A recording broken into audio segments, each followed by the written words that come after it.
Hello students, good morning. पहा, आपण तुमचा इयत्ता 10वीचा विज्ञान आणि तंत्रज्ञान भाग 2 या पुस्तकातील टॉपिक नंबर 6 पाहतोय. टॉपिकचं नाव आहे प्राण्यांचे वर्गीकरण. पहा, मागील व्हिडिओ लेक्चरमध्ये आपण प्राणी वर्गीकरणाचा इतिहास पाहिलेला आहे. त्या पॉईंटमध्ये काय पाहिलेलं आहे हे एकदा रिवाइज करूयात आणि आजच्या व्हिडिओ लेक्चरला सुरुवात करूयात. पहा, प्राणी वर्गीकरणाचा इतिहास याच्यामध्ये आपण हे पाहिलं की प्राणी वर्गीकरणासाठी कोणकोणत्या शास्त्रज्ञाने कशा कशा पद्धतीने त्यांचं योगदान दिलेलं आहे. सर्वात पहिलं जे प्राणी वर्गीकरणाचा प्रयत्न केला गेला किंवा प्राणी वर्गीकरणाचा जो अभ्यास झाला हा अरिस्टॉटल या शास्त्रज्ञाने केला. हे एक झुऑलॉजिस्ट होते.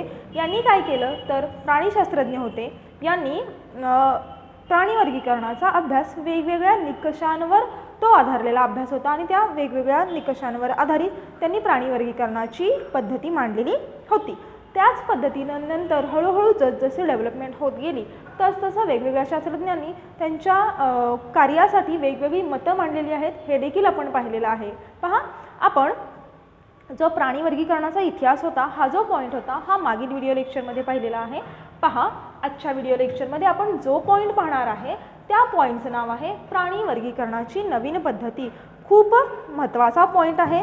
दी new method for the classification of animals. Okay, new method for the classification of animal. आता ही जी मेथड आहे ही एकूण 5 मुद्द्यांवरती आधारलेली आहे किंवा ही 5 मुद्द्यांवर आधारभूत आहे. कोणते 5 मुद्दे तर पहा, एक म्हणजे सगळ्यात पहिला जो मुद्दा आहे तो प्राण्यांमध्ये असणारे त्यांचे रचनात्मक संघटन. ओके, जो दुसरा पॉईंट आहे तो आहे शारीरिक सममिती. ओके, त्याच्यानंतर जो तिसरा पॉईंट आहे तो म्हणजे आद्य स्तर किंवा जनन स्तर.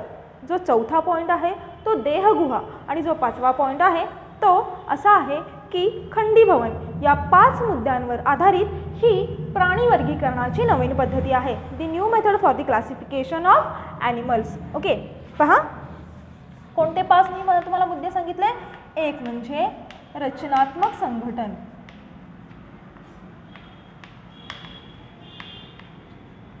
दुसरा कोणता सांगितलेला आहे हो तर दुसरा जो मी पॉईंट तुम्हाला सांगितला तो शारीरिक सममिती.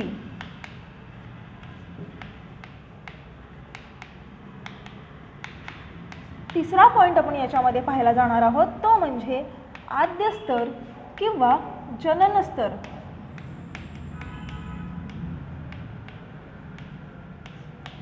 चौथा जो पॉईंट आपण पाहणार आहे याच्यामध्ये तो म्हणजे देहगुहा आणि 5वा जो पॉईंट पाहणार आहे त्या पॉईंटचं नाव आहे पहा खंडीभवन किंवा याला फ्रॅगमेंटेशन असं देखील म्हटलं जातं. ओके, खंडीभवन. या 5 मुद्द्यांवरती आधारित प्राणी वर्गीकरणाची नवीन पद्धती आहे आणि त्याचाच आपण आता अभ्यास करणार आहोत. जो सगळ्यात पहिला पॉईंट आहे त्याचा आपण अभ्यास करूयात. पहा बाळांनो, पहिलं जे आहे हे रचनात्मक संघटन. आता प्राण्यांची रचना कशी असणार आहे याच्याबद्दल त्यांनी याच्यामध्ये डिटेल स्टडी दिलेला आहे. पहा, रचनात्मक संघटन हे खालचं पुसू का, हे तुमच्या लक्षात आलेलं आहे का कोणते पॉईंट्स पाहणार आहे आपण. पहा, फर्स्ट रचनात्मक संघटन. याच्यामध्ये प्राण्यांच्या शरीराची रचना कशी असते. See, all of you know that. आपल्याला माहिती आहे प्रत्येक प्राणी किंवा प्रत्येक मानव, कुणीही एक्झाम्पल घ्या, प्रत्येक प्राणी हा पेशीपासून बनलेला असतो. आपण प्रिव्हियस स्टँडर्ड्समध्ये अभ्यासलेला आहे प्राण्यांना पेशीभित्तिका असते. ओके, त्या पेशीभित्तिकेला वेगवेगळ्या पद्धतीची आणखीन आतमध्ये त्याच्या पेशीद्रव्य वगैरे असतात हे आपण पाहिलेलं आहे. तर मी काय म्हटलं, प्राण्यांचे शरीर हे पेशीपासून बनलेले असते. ओके, जर का समजा प्राण्यांचे शरीर एकाच पेशीपासून बनलेले असेल तर त्याला एकपेशीय प्राणी असं म्हणतात, हो की नाही. जर का प्राण्यांचे शरीर अनेक पेशीपासून बनलेले असेल, एखाद्या प्राण्याच्या शरीरामध्ये अनेक पेशी असतील तर त्याला बहुपेशीय प्राणी असं म्हणतात. म्हणजे इथं आपण पेशींचे 2 प्रकार पाहतोय. पहा बाळांनो, एक म्हणजे एकपेशीय आणि दुसरा कोणता आहे बहुपेशीय, म्हणजेच unicellular and multicellular organism. Okay, आणि आपण कोणाचं उदाहरण आहोत, human being is a example of multicellular organism. Okay, मल्टीसेल्युलरमध्ये येतो आपण कारण की आपल्या शरीरामध्ये एकापेक्षा अनेक पेशी प्रेझेंट असतात.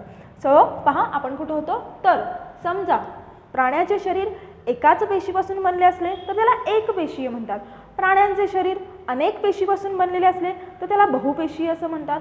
पहा, काही प्राण्यांचे शरीर हे एकाच पेशीपासून बनलेले असते आणि त्या एकाच पेशीद्वारे जर का त्याचं सर्व कार्य चालत असेल तर त्याला त्यांचा जो स्तर असतो ते ग्रेड ऑफ ऑर्गनायझेशन असते. आता याच्यावरून वेगवेगळ्या ग्रेड्स ठरलेले आहेत. पेशीवर डिपेंड, ऊतीवर आधारित, कार्य कशावर चालतं त्याच्यावर आधारित वेगवेगळ्या ग्रेड्स ठरलेल्या आहेत. Body of grade of organisation grades of organisation ठरलेले आहेत. मग पहा, जेव्हा एकपेशीय प्राणी असतात, त्या एकपेशीय प्राण्यांमध्ये जो स्तर आढळतो तो असतो जीवद्रव्य स्तर. त्यांच्यामध्ये कोणता आढळतो? एकपेशीय प्राण्यांमध्ये आढळणारा जो स्तर असतो हा असतो जीवद्रव्य स्तर. पहा, महत्त्वाचं आहे, तुम्हाला 1 मार्क्ससाठी हे विचारलं जातं. एकपेशीय प्राण्यांमध्ये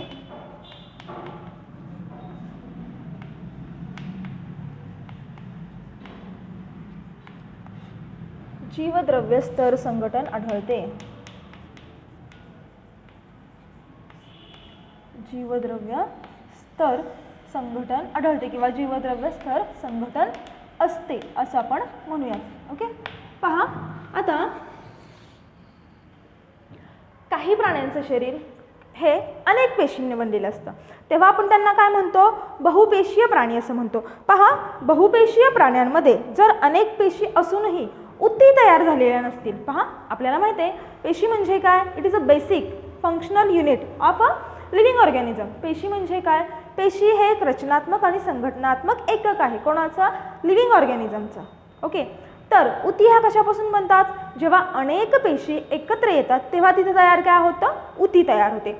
अनेक ऊती एकत्र येऊन तिथे काय तयार होतं? अवयव तयार होतो. अनेक अवयव तयार होऊन एकत्र येऊन तिथे काय तयार होते? अवयव संस्था तयार होते. अशा पद्धतीनं एका पेशीपासून अख्खा ह्युमन बीइंग किंवा एखादा ऑर्गन किंवा ऑर्गॅनिझम तयार होतो हे आपल्याला माहिती आहे. ओके, आता एकपेशीय प्राण्यांमध्ये आपण पाहिलं जीवद्रव्य स्तर संघटन असते.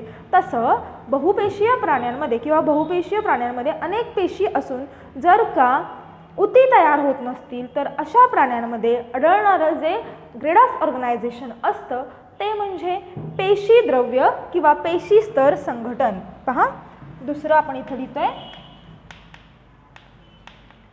बहुपेशीय प्राण्यांमध्ये. आता बहुपेशीय म्हटल्यानंतर डोळे झाकून आपल्याला सांगता आलं पाहिजे की त्याच्यामध्ये कसे आहेत ते? एकापेक्षा अनेक पेशी असणार. मग जर का एकापेक्षा अनेक पेशी असूनही तिथं ऊती तयार होत नसतील तर अशामध्ये जे आढळणारं संघटन असतं ते असतं पेशी स्तर संघटन. पेशी स्तर संघटन असं म्हटलं जातं. पहा, आपण 2 पाहिले, एक म्हणजे एकपेशीय आणि दुसरं म्हणजे बहुपेशीय. पहा, तिसरं आपण पाहणार आहोत कोणत्या प्रकारचं संघटन असतं. समजा जर का अनेक पेशी एकत्र येऊन प्राण्यांच्या शरीरामध्ये अनेक पेशी येऊन जर का ऊती तयार होत असतील आणि ज्या तयार झालेल्या ऊती आहेत, इथं आपण काय पाहिलं? अनेक पेशी एकत्र येतात पण ऊती तयार होत नाहीत. अशा वेळेस त्याला काय म्हणायचं? पेशी स्तर संघटन. काही वेळेला काय होतं? अनेक पेशी एकत्र येऊन ऊती तयार होतात आणि त्या ऊतींच्या साह्यानं किंवा त्या ऊतींच्या मदतीने शरीराचे जे काही संपूर्ण कार्य असते हे चालते. अशा वेळेस ते जे संघटन असतं त्याला म्हणतात पेशी ऊती स्तर संघटन. पहा, अनेक पेशी एकत्र येऊन अनेक पेशी. पहा, याचं उदाहरण पाहूयात आपण. असं जे पेशी स्तर असतं हे कोणामध्ये आढळतं? तर रंध्रीय प्राणी संघातील जे काही प्राणी आहेत, रंध्रीय संघातील प्राणी यांच्यामध्ये पेशी स्तर संघटन आढळतं. ओके, पहा, जे तिसरं आहे, जेव्हा अनेक पेशी एकत्र येतात, अनेक पेशी एकत्र येऊन ऊती तयार होतात, ऊती तयार होतात आणि ऊती तयार होऊन ऊतींच्या साह्यानं सर्व कार्य चालते.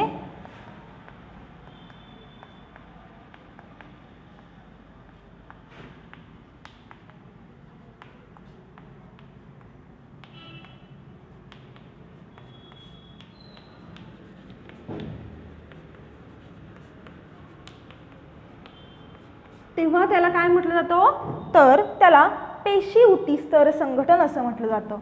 पेशी ऊती स्तर संघटन असे म्हणतात. पहा नेक्स्ट जो पुढचा आहे. आता काही ठिकाणी काय होतं, अनेक ऊती एकत्र येतात. इथं काय झालं, पेशी एकत्र आल्या, ऊती तयार झाल्या नाहीत. इथं काय झालं, पेशी एकत्र आल्या, ऊती तयार झाल्या आणि त्या ऊतींच्या साहाय्याने सगळं कार्य चालतं. आणि हे जे असतं हे कोणामध्ये आढळतं, तर निडारिया संघातील जे प्राणी आहेत यांच्यामध्ये हे संघटन आढळतं. निडारिया संघातील प्राण्यांमध्ये हे संघटन आपल्याला पाहायला मिळतं. पहा नेक्स्ट आपण पाहणार आहोत पुढचं जे आहे.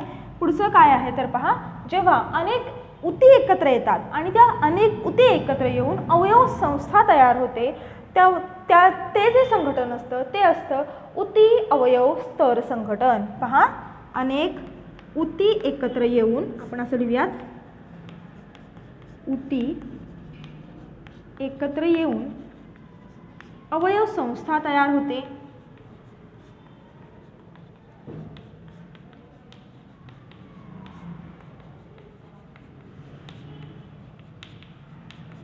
तेव्हा जे संघटन असतं त्याला काय म्हणतात, ते जे संघटन असतं ते ऊती अवयव स्तर संघटन.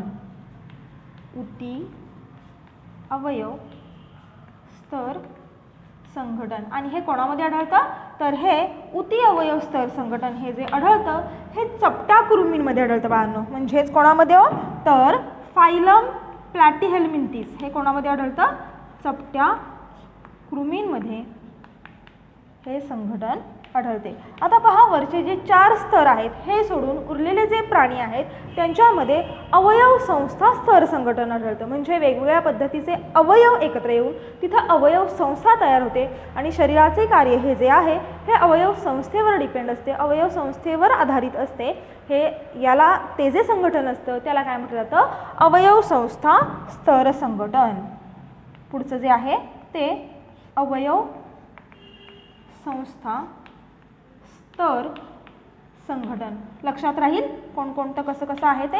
हे कोणामध्ये आढळतं, उदाहरणार्थ मानव, बेडूक यांच्यामध्ये हे आपल्याला पाहायला मिळतं.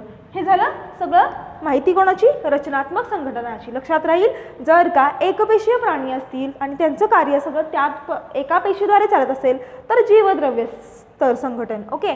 बहुपेशीय असून जर का ऊती तयार होत नसतील तर पेशी स्तर संघटन. बहुपेशीय असून ऊती तयार होतात आणि ऊतीवरच सगळं कार्य आधारित असेल तर पेशी ऊती स्तर संघटन. जर का अनेक ऊती एकत्र येऊन अवयव तयार होत असतील आणि त्या अवयवावरती कार्य चालत असेल तर ऊती अवयव स्तर संघटन. आणि हे 4 सोडून उरलेले जे असतात ते कशामध्ये येतात, तर अवयव संस्था स्तर संघटन. पहा जो पुढचा पॉईंट आहे तो पुढचा पॉईंट काय आहे, पुढचा पॉईंट असा आपल्याला सांगतो तो आहे शारीरिक सममिती म्हणजे बॉडी सिमेट्री. आता शारीरिक सममिती म्हणजे काय, तर फॉर एक्झाम्पल मानव आणि तुम्ही अमिबाचं चित्र घ्या, दोघांची चित्र डोळ्यासमोर घेतलीत आणि त्या दोघांची चित्र डोळ्यासमोर घेतल्यानंतर समजा जर का तुम्ही एक मध्ये छेद द्यायचा म्हटलं किंवा कट मारायचा म्हटलं तर तो येतो की नाही याच्यावर आधारित हा जो पॉईंट आहे हा आहे. म्हणजे कशावर आधारित पहा, जर का तुम्हाला 2 समान भाग मिळतात का हे पाहायचं आहे. प्राण्यांच्या शरीराच्या विशिष्ट अक्षातून काल्पनिक छेद घेतला असता त्या शरीराचे 2 समान भाग होतात की नाही या गुणधर्मावर आधारित शरीराचे विविध प्रकार पडतात. म्हणजे जसं की मी तुम्हाला सांगितलं, जर का आपण बॉडी एखादी घेतली आणि जर का आपण कट करायचं म्हटलं 2 इक्वल पार्ट झाले, 2 इक्वल पार्ट नाही झाले आणि आणखीन तिसरंच काहीतरी होत असेल याच्यावर डिपेंड काही याचे 3 प्रकार पडतात. ते कोणते 3 प्रकार आहेत ते मी तुम्हाला सांगते. एक आहे असममित शरीर, दुसरा आहे सममित शरीर, तिसरा आहे अरीय सममिती, चौथा आहे द्विपार्श्व सममिती बायलॅटरल सिमेट्री. अशा पद्धतीनं पहा एकूण 3 आहेत. शारीरिक सममितीचे किती प्रकार आहेत तर 3 प्रकार.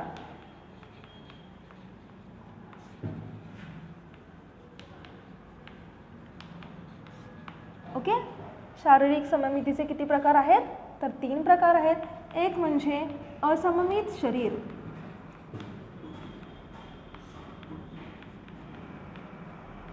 दुसरा आहे अरीय सममिती, रॅडियल सिमेट्री.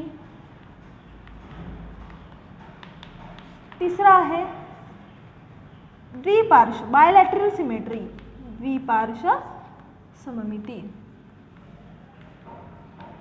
यालाच काय म्हटलं जातं? बायलॅटरल सिमेट्री असं म्हटलं जातं. पहा आता जी पहिली आहे असममित, असिमेट्रिकल, म्हणजे आपल्याला शब्दावरून समजते. असिमेट्रिकल म्हणजे काय हो? अशा प्राण्यांच्या शरीरातून जर का आपण काल्पनिक छेद घ्यायचा म्हटलं तर कुठूनही याचे काय होत नाही, समान भाग होत नाही. असा त्याला कोणताही अक्ष नसतो की ज्यातून छेद घेतल्यास शरीर दोन समान भागात विभागले जाईल. उदाहरणार्थ याच्यामध्ये आपण सांगू शकतो अमिबा, पॅरामेशियम यांचे शरीर काय होतं? असिमेट्रिकल बॉडी दाखवतं. त्याचे इक्वल पार्ट्स होतात का हो? होत नाहीत. सो आपण इथे उदाहरणार्थ लिहूयात अमिबा आणि पॅरामेशियम. ओके. पहा जो दुसरा आहे त्याचा जो टाईप आहे तो आहे अरीय सममिती. या प्रकारात शरीराच्या बरोबर मध्य अक्षातून जाणाऱ्या कोणत्याही प्रतलातून छेद घेतल्यास दोन समान भाग पडतात. अरीय सममिती म्हणजे समजलं, जर का आपण कोणत्याही अक्षातून जर का आपण समान भाग करायचे म्हटलं तर याचे समान भाग होतात. याला काय म्हटलं जातं? Radial symmetry. उदाहरण याचं आपण सांगू शकतो तारा मासा. या प्राण्याच्या शरीरात मध्य अक्षातून जाणाऱ्या 5 वेगवेगळी प्रतले आहेत, त्यामुळे 5 वेगवेगळ्या पद्धतीने छेद घेतल्यास समान भाग मिळू शकतात. तारामासाचं आपण एक्झाम्पल बघितलं होतं तेव्हा बघणार आहोत तेव्हा हे तुमच्या लक्षात येईल किंवा आत्तासुद्धा हे येते लक्षात. अरीय सममिती म्हणजे कुठूनही जर का आपण छेद घेतला तर त्याचे इक्वलच पार्ट होणार अशी जी सिमेट्री असते त्याला अरीय सममिती असं म्हटलं जातं. उदाहरणार्थ आपण इथे लिहिणार आहोत तारामासा.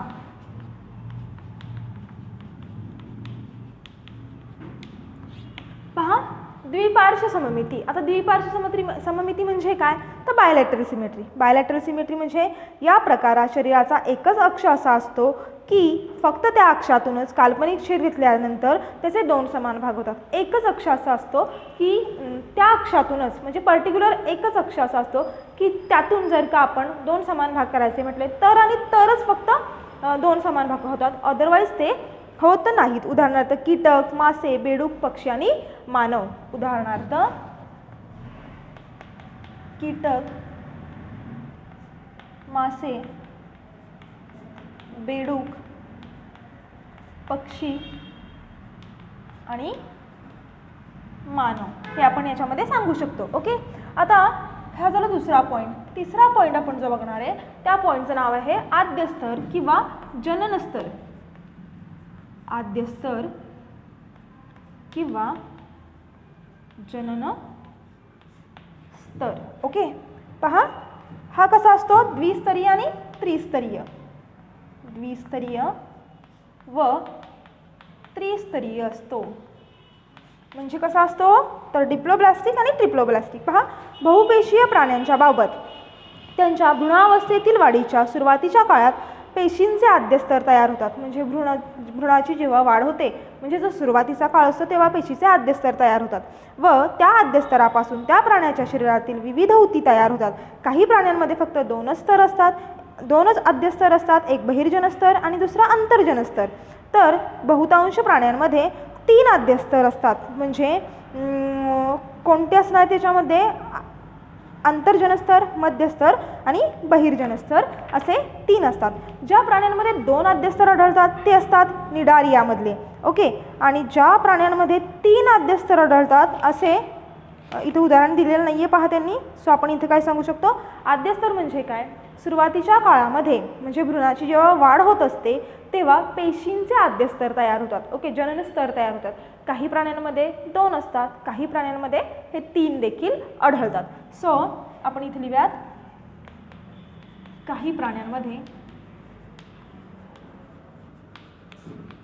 2. कोणते 2? अंतर्जन स्तर आणि बहिर्जन स्तर.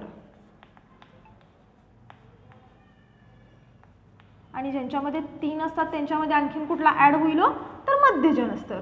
सो आपण इथे लिहूयात उदाहरणार्थ निडारिया. पहा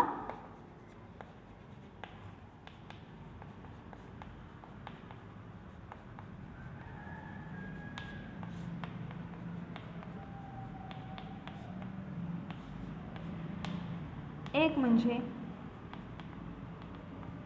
अंतर्जनस्तर, दुसरं मध्यजनस्तर आणि तिसरं बहिर्जनस्तर. ओके, असे 3 आढळतात. पहा, त्याच्यानंतर जो पॉईंट आहे तो आहे तो देखील खूप सोपा आहे, देहगुहा. आता देहगुहा कशाला म्हणायचं हे आपण आधी पाहूयात. देहगुहा, बॉडी कॅव्हिटी. पहा, कशाला म्हणायचं, शरीर आणि आतील अवयव या दरम्यान असलेल्या पोकळीस देहगुहा असे म्हणतात. शरीर आणि शरीराच्या आतील अवयव, शरीर आणि शरीराच्या आतील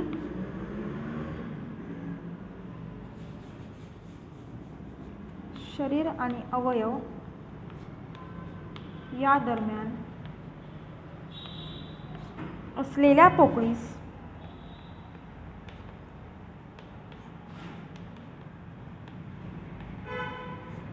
देहगुहा म्हणतात, बॉडी कॅव्हिटी म्हणतात. ओके, पहा, बहुपेशीय प्राण्यांच्या भ्रूणावस्थेतील वाढीच्या काळात मध्यस्तरापासून किंवा आतड्यापासून देहगुहा तयार होते. बहुपेशीय प्राणी यांचा जो भ्रूणावस्थेचा वाढीचा जो काळ असतो याच्यामध्ये मेसोडर्म किंवा आतड्यापासून देहगुहा तयार होते. पहा, आणि अशा प्रकारची देहगुहा कोणामध्ये आढळते, वलयी प्राणी संघामध्ये. त्यानंतर सर्व संघातील प्राण्यांच्या शरीरात अशा प्राण्यांना सत्य देहगुहा असणारे प्राणी म्हणतात. मग त्याच्यामध्ये कोण येतात, रंध्रीय प्राणीसंघ, निढारिया प्राणीसंघ, चपट्या कृमींचा प्राणीसंघ यांच्या शरीरात देहगुहा नसतात. अशा प्राण्यांना देहगुहाहीन प्राणी असे म्हणतात. गोलकृमींच्या शरीरात देहगुहा असते, पण ती वर नमूद केलेल्या पद्धतीने तयार झालेली नसते, म्हणून त्यांना खोटी आणि फसवी देहगुहा असणारे प्राणी असं म्हटलं जातं. आणि जो 5वा आहे तो खूप सोपा आहे, खंडीभवन. खंडीभवन म्हणजे काय, जर का एखाद्या प्राण्याचे शरीर हे वेगवेगळ्या खंडामध्ये, फ्रॅगमेंट्समध्ये जर का त्याचे खंड पडत असतील, जर का त्याचे वेगवेगळे भाग होत असतील, तर अशा प्राण्याच्या शरीराचं जे काही बॉडी असते त्याला सेगमेंटेड बॉडी असते असं म्हणतात. आणि हे कशामध्ये आढळते, तर वलयी प्राणी संघातील प्राण्यांमध्ये अशा पद्धतीचं आपल्याला खंडीभवन पाहायला मिळतं. ओके, आता पहा, वरील सर्व आधारभूत मुद्द्यांचा वापर करून प्राण्यांचे आधुनिक वर्गीकरण केलेले आहे. आपण वर्गीकरण पद्धती पाहिलेली आहे जुनी, जो वर्गीकरणाचा जुना इतिहास होता हे पाहिलेला आहे. आता आपण जी आधुनिक वर्गीकरण पद्धती आहे ती पाहणार आहोत.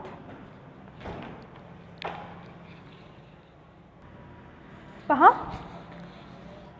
आत्ताची जी प्राणी वर्गीकरणाची नवीन पद्धती आहे त्याच्यावर आधारित ही वर्गीकरण पद्धती दिलेली आहे.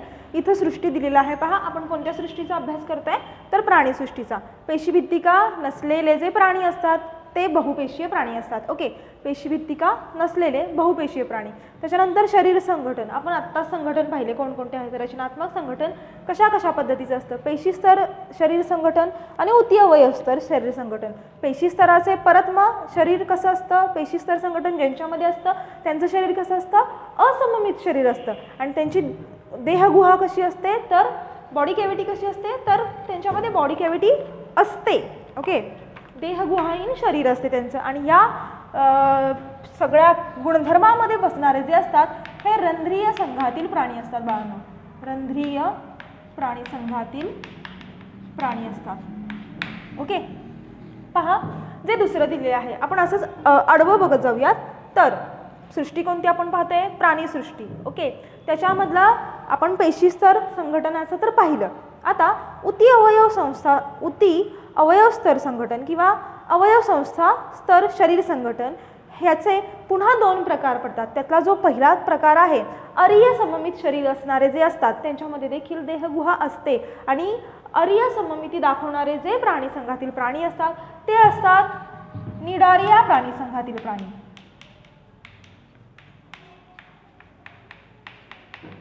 ते कोणते असतात, तर निढारिया प्राणी संघातील प्राणी. पहा त्याच्यानंतर आता याचे दोन भाग मी तुम्हाला सांगितले, उती अवयव स्तर संघटन आणि अवयव संस्था स्तर संघटनाचे, अरीय सममित शरीर आणि द्विपार्श्व सममित शरीर. म्हणजे रॅडियल सिमेट्री आणि इथं कोणती असणार आहे तर बायलॅटरल सिमेट्री.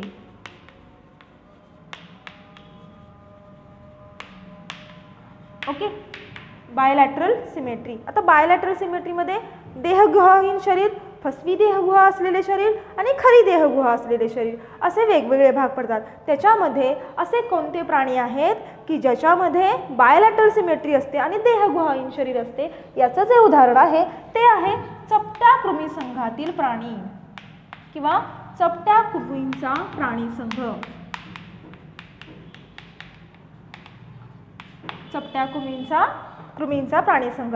पहा आता ज्यांच्यामध्ये बायलॅटरल सिमेट्री असते, फसवी देहगुहा असणारे शरीर असते, ते जे असतात हे गोलकृमी असणारे प्राणी संघ, गोलकृमींचा प्राणी संघ. ओके, पहा जो पुढचा आहे खरी देहगुहा असलेले शरीर, खरी देहगुहा असलेले शरीर आणि ज्याच्यामध्ये बायलॅटरल सिमेट्री असते, म्हणजे द्विपार्श्व सममित शरीर, द्विपार्श्व शरीर सममिती आणि ज्याच्यामध्ये खरी देहगुहा असते, असे एकूण जे राहिलेले सगळे 6 असतात यांच्यामध्ये आपल्याला अशा पद्धतीचं वर्गीकरण पाहायला मिळतं. तर कोणकोणते आपण पाहिले होते गोलकृमीनंतर आपण जो पाहिलेला होता हा वलयी प्राणी संघ, त्याच्यानंतर जो होता हा संधिपाद प्राणी संघ, त्याच्यानंतर जो होता कोणता होता मृदुकाय प्राणी संघ,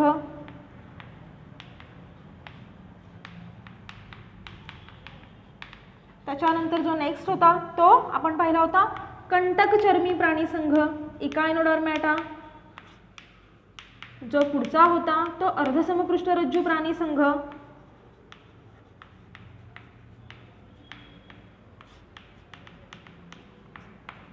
आणि शेवटचा समपृष्ठरज्जू प्राणी संघ.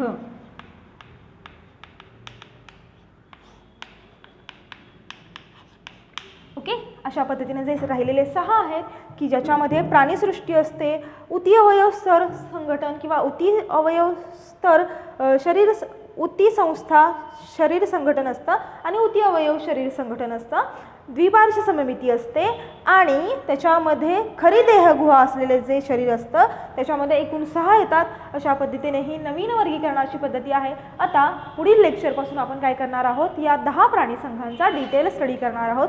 सो आजच्या व्हिडिओ लेक्चरमध्ये आपण इथं थांबतोय. आपण नेक्स्ट व्हिडिओ लेक्चरमध्ये भेटूयात. थँक्यू.